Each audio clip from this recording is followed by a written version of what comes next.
Hey everyone, this is Pete, and welcome back to Atari A to Z, a series of short playthroughs of Atari 8-bit games, some which I grew up with and some which are new to me. Today's game is Warhawk. This was a 1986 release by Firebird, primarily remembered today for its excellent Rob Hubbard soundtrack on the title screen, which you may not know actually ripped off the track The Unknown Planet from John Keating's Space Experience album. I only found that out recently. I used to think it was an original composition, but no. Listen to Space Experience and you'll think, that sounds familiar. And it will take you a little while to place it, and then if you've ever played Warhawk, you'll be, oh yes, that's what it is. Anyway, Warhawk was extremely well regarded at the time of its original release for its smooth scrolling graphics, its big chunky sprites, its satisfying action, its excellent sound effects, and of course Rob Hubbard's soundtrack. It was also a great value product as well. It was released at a budget price point, so it was £1.99 to get this game, and it's great. So, let's go play Warhawk. Alright, here we are with Warhawk by Andrew Betts, copyright Firebird 1986, with music by Rob Hubbard. This is a game I've never been very good at. I will just say that before we start. I know I'd say that about a lot of games, but I've really always been bad at Warhawk. But I've always really liked it, partly for this title screen, which you can adjust the parallax scrolling on by pressing the select and option keys on the Atari. Go back and forth. I always used to like doing that in time with the music. Let's just enjoy this music for a minute. So this Rob Hubbard soundtrack was probably the reason it was so well known, because it's a really cool composition that makes excellent use of the Atari sound chip. Some people will point at the Commodore 64 version as technically sounding better. You know, I've always had a soft spot for this version because, well, I grew up as an Atari kid, so why wouldn't I? Anyway, let's jump in and play.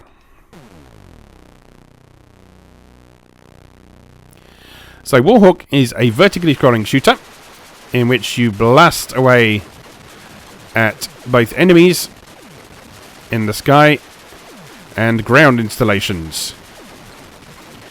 You don't have to worry about using separate bombs or anything for the different things. Your bullets will hit anything.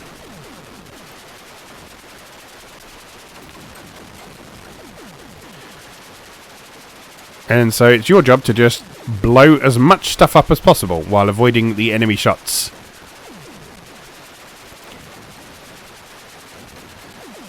And that's your main hazard, really, those shots which sort of home in on you slightly. But you'll also take damage if you collide with the enemy sprites as well, so you need to be a little bit careful. But they do move very quickly. So sometimes it can feel a little bit like luck as to whether or not you're actually going to avoid them. But, well, I won't hold that against them. And then at the end of each level, you end up in an enemy swarm like this, where you're going to take some damage, just purely because of the very nature of the way they move. And you just need to survive for long enough to trigger the end level bonus, at which point you'll get a bonus for the amount of energy you've got left, and then you proceed to the next level, which, in true Atari 8-bit tradition, uses a different colour palette.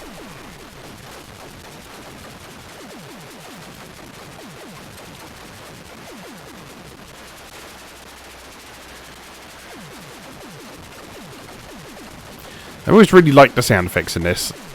Like the sound that the ground installations make when they explode in particular is always very satisfying. I mean, it doesn't sound much like an explosion,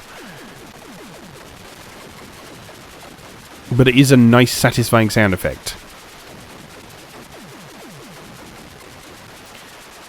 And then you contrast that with the sound that the flying enemies make when you destroy them as well. And you got a really nice recipe for a game that is enjoyable to play. Now, I've talked before in several places about how with a lot of types of games, I feel what I believe is a sort of synesthesia, which is that while I'm playing, I will sort of get a feeling, mostly in my mouth, that relates to the things that are going on screen. And it's kind of hard to describe exactly what's happening and exactly what I'm feeling, but Warhawk is one of those games that really, really triggers that feeling.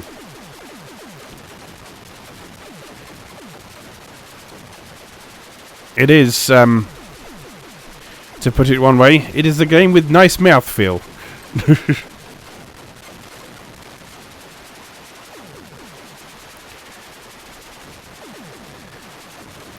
And I think a lot of that is down to the very chunky nature of this.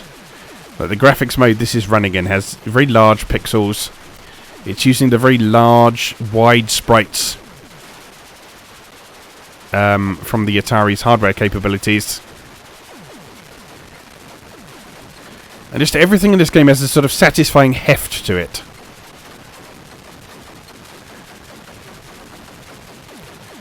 And that, for me, I think, is one of the things that makes this game so enjoyable. It just feels nice to play. Apart from these bits.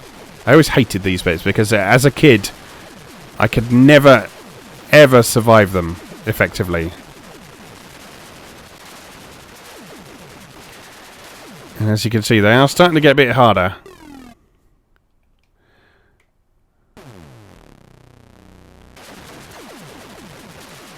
And we continue. So basically what you want to try and do is during the main course of the level you want to avoid taking as much damage as possible, so you've got as much left over for that end level swarm as possible.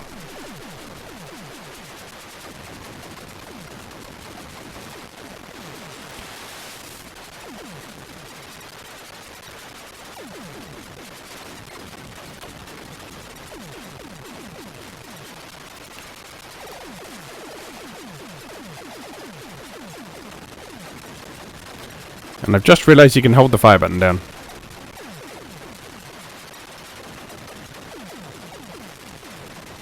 Oh, it's not helping me avoid these bullets though, is it?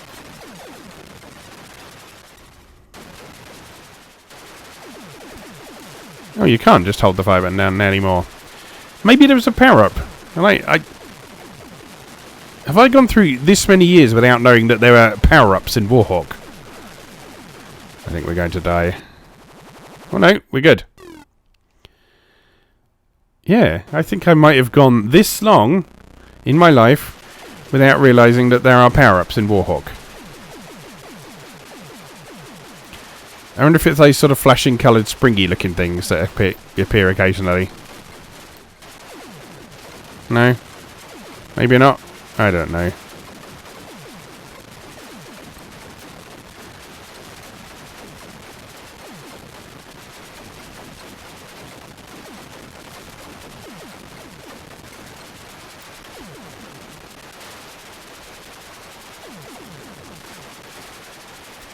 Oh, taking lots of damage now.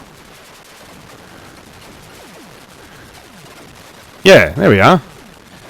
So the things that look sort of a bit like a spring, if you shoot them once so they sort of go all flashy and springy, and then pick them up, you get this rapid fire power-up. I never knew that. Isn't it amazing how a game this old you can discover something new about when you return to it many years later? How strange. How incredibly strange. I'm also doing a hell of a lot better at this game than I used to back in the day as well. Maybe I'm not as bad at Warhawk as I thought I was.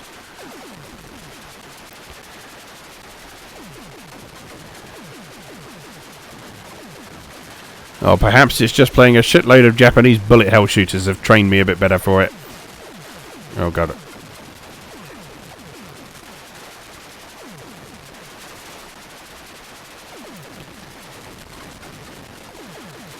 Oh, I blew one up.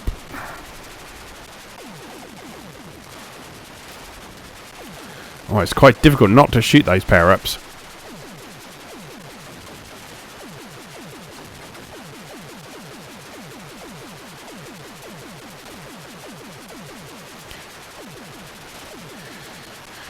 One thing I do think is really good about this game is the fact that there are some very varied attack patterns. It's not just flinging enemies at you randomly. each of those different types of enemies, they have a very distinctive attack pattern, all of their own. And part of mastering the game is understanding what those attack patterns are, how to avoid them, how to deal with them. I think we're going to die. I think we're going to die. We're dead. We're dead. I had one more go at that because I enjoyed that.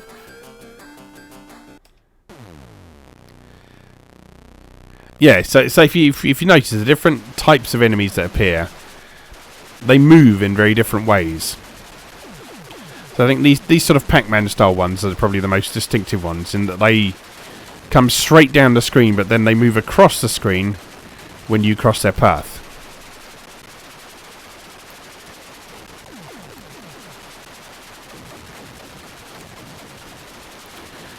And then, of course, the bullets move in a very distinctive pattern as well by homing in on you, but also sort of jiggling back and forth slightly.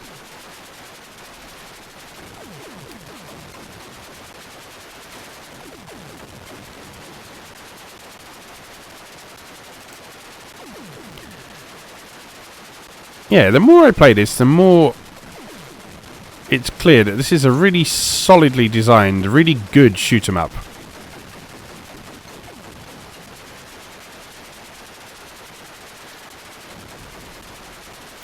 It's one of those games that sort of, because I wasn't very good at it back in the day, I kind of didn't like it that much. Even though I knew it was one that everyone seemed to love for some reason. Like, I remember my brother really liked this game, and his friends, along with the magazines at the time. But because I wasn't very good at it, I didn't like it that much. But sort of coming at it from a more modern perspective now, with a better understanding of shoot 'em ups in general, and well, what the Atari was capable of as well, I guess. Yeah, finding a lot more to appreciate.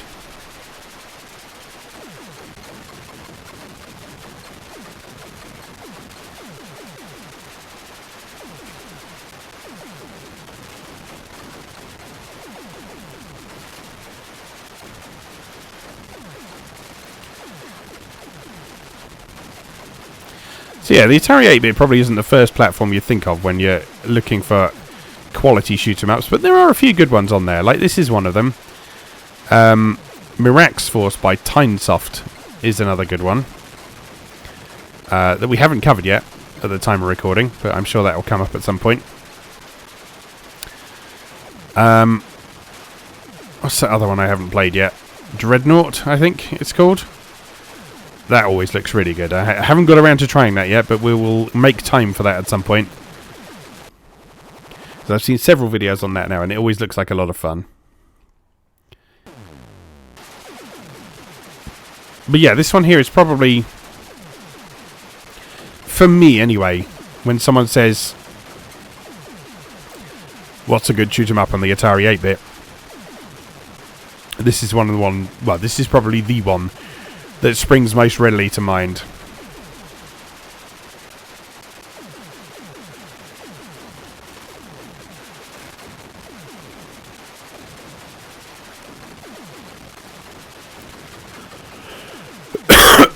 Oh, excuse me.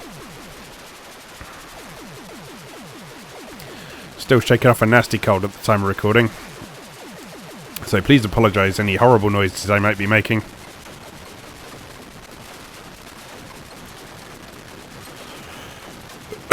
Oh, excuse me. Coughing is not compatible with good shoot 'em up performance. I can tell you now.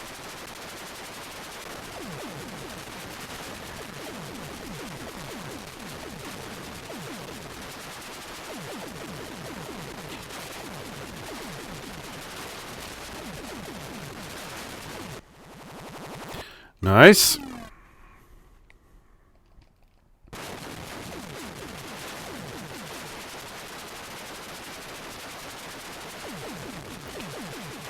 Oh, I missed the power up. Now I know it's there. I want it all the time. Excuse me.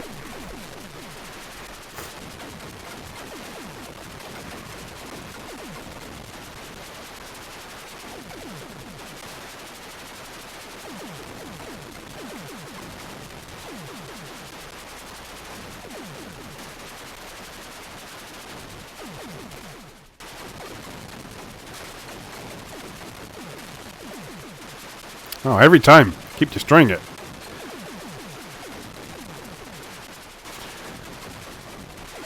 Ah, I just rammed the ship that time. That's no good.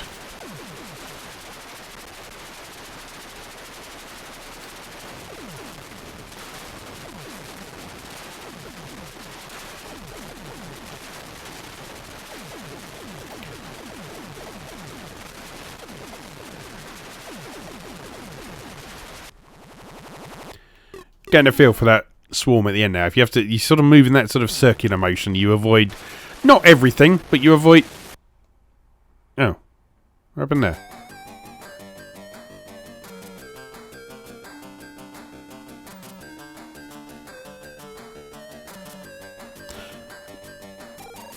I'm confused. I shot something, and then that was the end of the game. Let's have one more try. I was going to go and get a drink, but, you know, when something weird happens, you need to investigate, or at least have another go.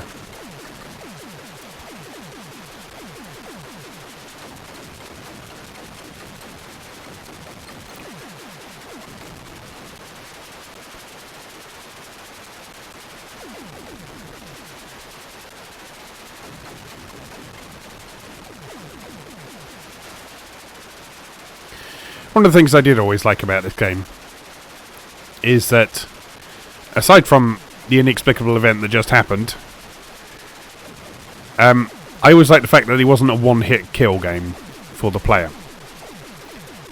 I liked the fact that you have that energy bar. And yes, you only have one life, but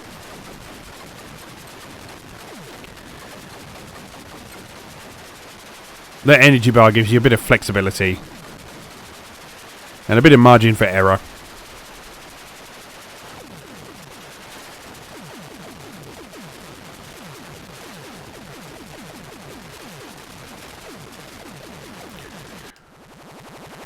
Alright, level 1 done.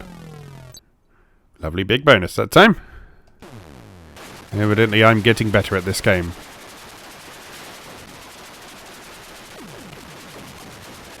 Aside from when inexplicable game overs out of nowhere happen.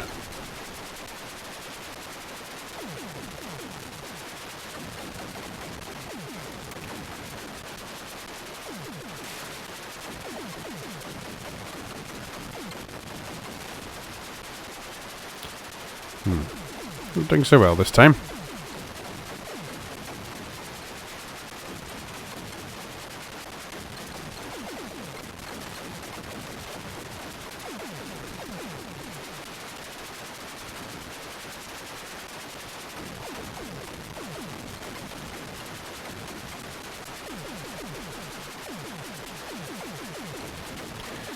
Right, is it from the next level we start getting the power-up ships? As I wonder if you're only allowed to sort of destroy a certain number of those before you get a game over or something. Like if they're supposed to be people that you're supposed to be rescuing or something.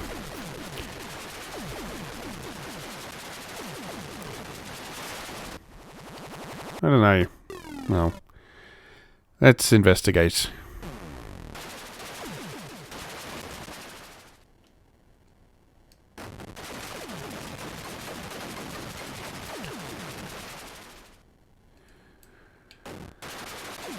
Be a little more conservative with the shooting. I think it's the next level we start getting them, isn't it? Let's blast away for now.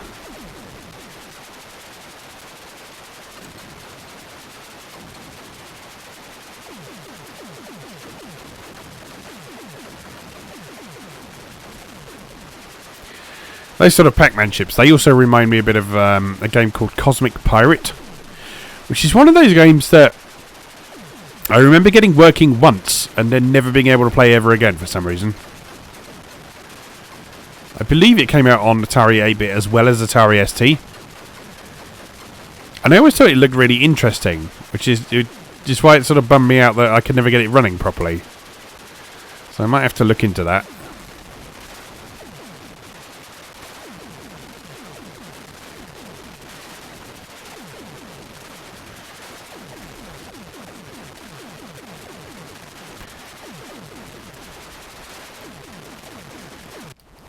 Yeah, take it. Alright, this time. Watch out for power-up ships.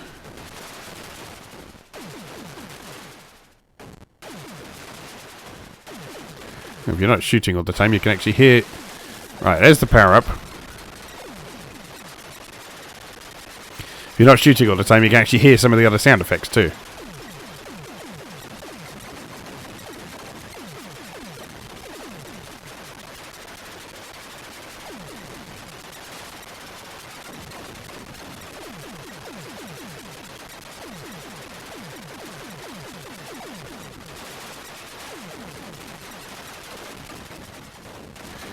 That power-up is nothing more than a rapid fire and a speed up, I don't think, but it's so fun.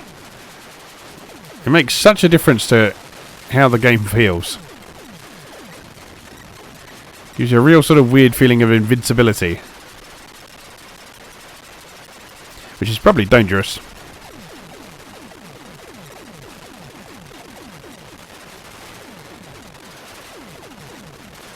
It also works quite nicely for these bits. Lovely.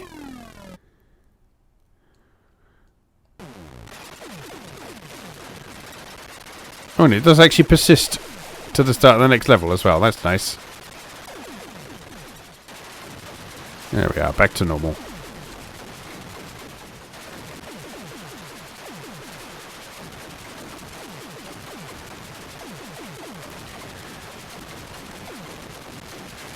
I guess part of succeeding at this game then is learning when those ships appear.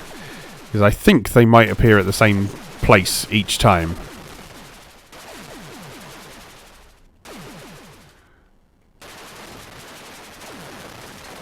There we go.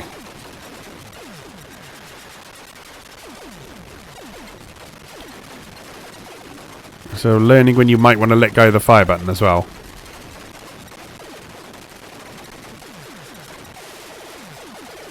Oh god, I'm gonna die. Because I haven't been watching where I'm going.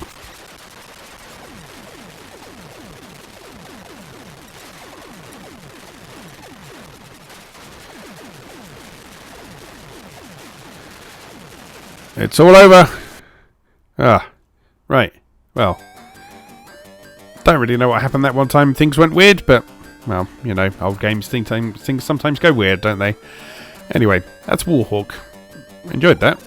A lot more than I did when I was a kid. So, that's good, I guess. Anyway, as always, thank you very much for watching, and I'll see you again next time.